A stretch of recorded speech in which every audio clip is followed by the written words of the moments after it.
Voters will soon go to the polls in 5 federal by-elections, 4 triggered by the sitting member resigning due to problems with dual citizenship. The 5th is because of the resignation of the Labour member for Perth Tim Hammond to spend more time with his family.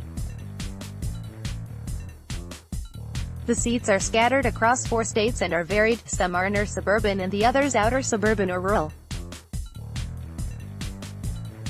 Sign up to receive the top stories in Australia every day at noon. All 5 are held by first-term, non-government MPs, on reasonably small margins, the largest being Josh Wilson's Fremantle seat on 7.5%.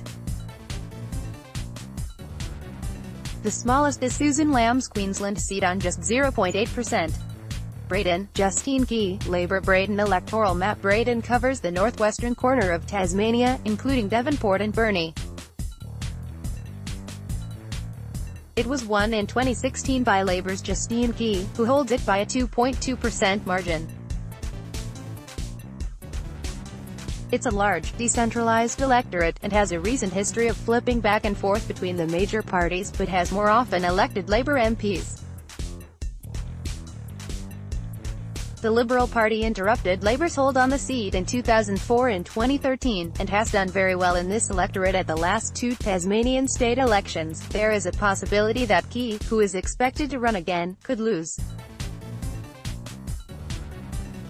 Fremantle, Josh Wilson, Labour. Fremantle electoral map. Fremantle covers the southeastern suburbs of Perth. This seat has been in Labour's hands for more than 80 years. Josh Wilson won it in 2016 with a 7.5% margin. He was a last-minute choice after the previous Labour candidate withdrew. The suburb of Fremantle is a very strong area for the Greens, but the electorate includes other areas that are much less friendly to them. The party polled 17.7% in Fremantle in 2016, thanks to a very high vote in the northern end of the seat, but the south of the seat is not as affable. This seat will probably stay with Labour, particularly in the absence of a Liberal candidate. Longman, Susan Lamb, Labour. Longman electoral map. Longman is an outer suburban seat on the northern fringe of Brisbane, covering Caboolture, Morayfield and the surrounding areas between Brisbane and the Sunshine Coast. Susan Lamb won the seat off the LNP's Wyatt Roy in 2013 with a 0.8% margin. She benefited from a strong flow of preferences from One Nation, but this is unlikely to happen at the by-election. This seat is a strong area for One Nation, which polled 9.4% in 2016. The party has announced a candidate. Mayo, Rebecca Sharkey, Centre Alliance. Mayo electoral map. Mayo covers the Adelaide Hills and rural areas to the south of Adelaide, as well as Kangaroo Island. The seat was long held by the Liberal Party, first by Alexander Downer, and then Jamie Briggs from 2008 to 2016.